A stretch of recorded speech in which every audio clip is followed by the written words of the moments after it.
तो तेलंगाना में आज सत्ता पर काबिज तेलंगाना राष्ट्रीय समिति का 21वां स्थापना दिवस है। इस मौके पर एक कार्यक्रम हो रहा है जिसमें केसीआर संबोधित करेंगे। ये तस्वीरें वहीं से।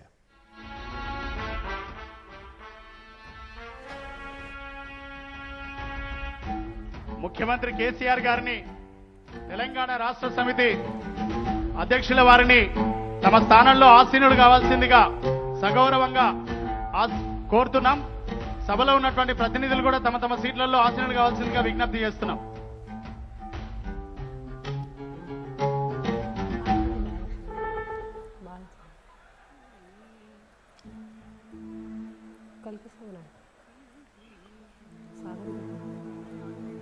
దయచేసి వేదిక మీద ఉన్న పెద్దలందరూ కూడా తమ తమ సీట్లలో ఆసీనులు కావాలని ప్రతినిధులందరూ కూడా వారి గ్యాలరీలలో మీ సీట్లలో కూర్చోవాల్సిందిగా విజ్ఞప్తి చేస్తూ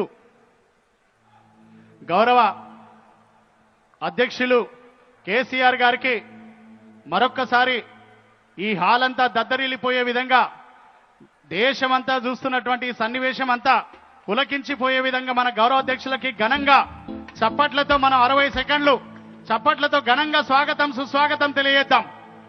అందరం కలిసి వారిని సగౌరవంగా వేదిక మీదకి ఆహ్వానించి సన్మానిస్తున్నారు పెద్దలు। గట్టిగా చప్పట్లు వినపడట్లేదు।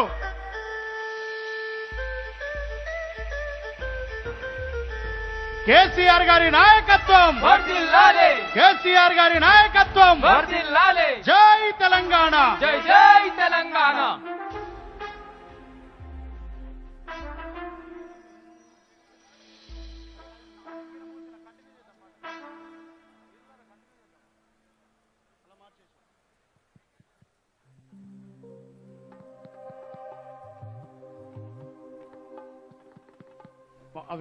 तो आज 21वां स्थापना दिवस है और पार्टी 11 प्रस्ताव पास कर सकती है। ज्यादा जानकारी इस बारे में दे रही है हमारी संवाददाता उमा सुधीर। तेलंगाना राष्ट्र समिति का आज 21वां जन्मदिन है। एक तरह से अगर आप देखें तो अडल्टहुड की तरफ तेलंगाना राष्ट्र समिति जा रहा है। अब तक जो सिर्फ तेलंगाना तक ही सीमित था, अब केसीआर ने कह दिया है कि वो नेशनल रोल भी प्ले करना चाहते हैं। आज समझा ये जा रहा है कि केसीआर के प्रसंग के बाद 11 रेजोल्यूशंस की बात हो रही है जो पार्टी आज पास करेगी इस प्लीनरी के दौरान। उसमें राज्य के बारे में इलेक्शन स्ट्रैटेजी 2023 में क्या होगी और 2024 में पार्लियामेंट इलेक्शंस में उनकी स्ट्रैटेजी क्या होगी, इसके बारे में बातचीत की जाएगी। जैसे कि आप देख रहे हैं बहुत सारे गाड़ियां अंदर जा रही हैं। 3000 ऐसे डेलीगेट्स बुलाए गए हैं और बाकी जो पार्टी काडर और कार्यकर्ता है उनको इस बारी न्योता नहीं दिया गया है।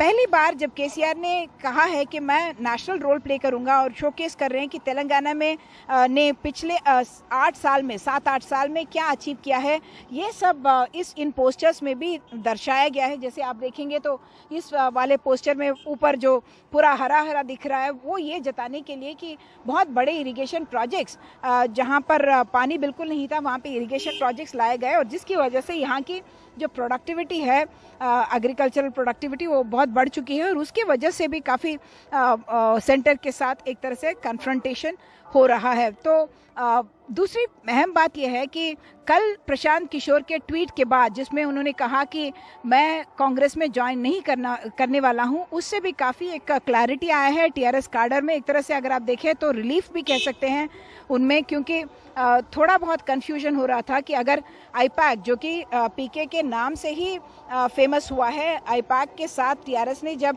एक कॉन्ट्रैक्ट साइन किया है तो अगर प्रशांत किशोर कांग्रेस में ज्वाइन करेंगे तो उसके आईपैक का रेलेवेंस क्या होगा और क्या उसमें कॉन्फ्लिक्ट ऑफ इंटरेस्ट नहीं आएगा। और जब अब प्रशांत किशोर ने ये साफ कर दिया है कि वो कांग्रेस में नहीं जा रहे हैं तो एक तरह से रिलीफ टीआरएस के लिए और क्लैरिटी भी है।